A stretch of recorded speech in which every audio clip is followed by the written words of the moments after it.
You know, papakilala ko syempre yung mga kasama ko. Andito na sila.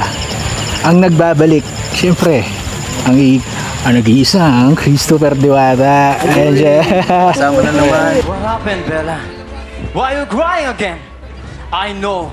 Vampire rights. Vampire will fade to me. Ayan, Sir Peace. Ayan, Peace Map. Ayan, Sir Carding. Ça va. Comme ça. Guys. Sir Swat. Nasa ulap ba ang iyong mga mata? Pabe. What's up? Ito, syempre, mapaka-solid. Boy Bata. Gusto ko ng baboy.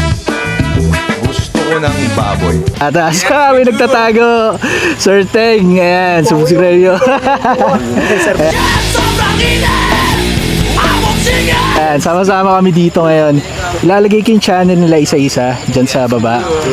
At ito, hinihintay ko talaga to mga galing pang Laguna. Siguro representative ba to mga Laguna? Ayan, Katal Boy, Sir Dan. Ayan. Laguna represent, Katal Boy. Yes sir.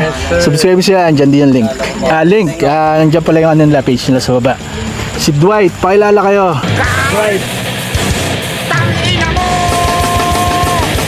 Yan, Katal Boys. Sir Teng ulit. Wala po tao dito. Walang tao. Set up nila yung lamesa. Walang tao rito. Walang tao. At si Jed. Wala po.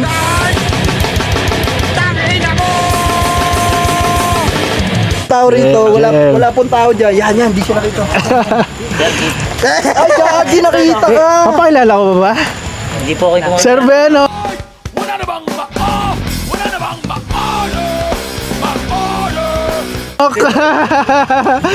Ayan, subscribe.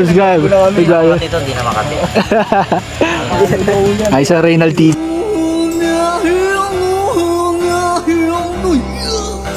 Ayan.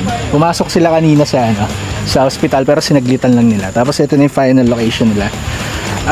Sobrang dami namin kaya mag-iisa-isa lang kami siguro ng pasok. Tapos kanya-kanya kami agenda pag naka-setup na.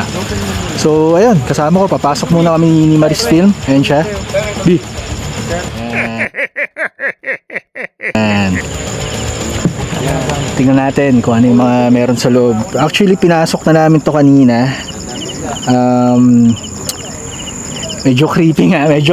Sabi ng caretaker, tuwing gabi daw hindi na sila na ronda dito kasi nga minsan may bigla sumusunod, may humahawak, alam mo yun, mga usual na paramdam. Tapos entity, parang wala naman sila na kwento, pero tignan natin kung may mararamdaman tayo. Yung mga kwarto dito sobrang creepy. So ayun, samahan nyo kami, okay?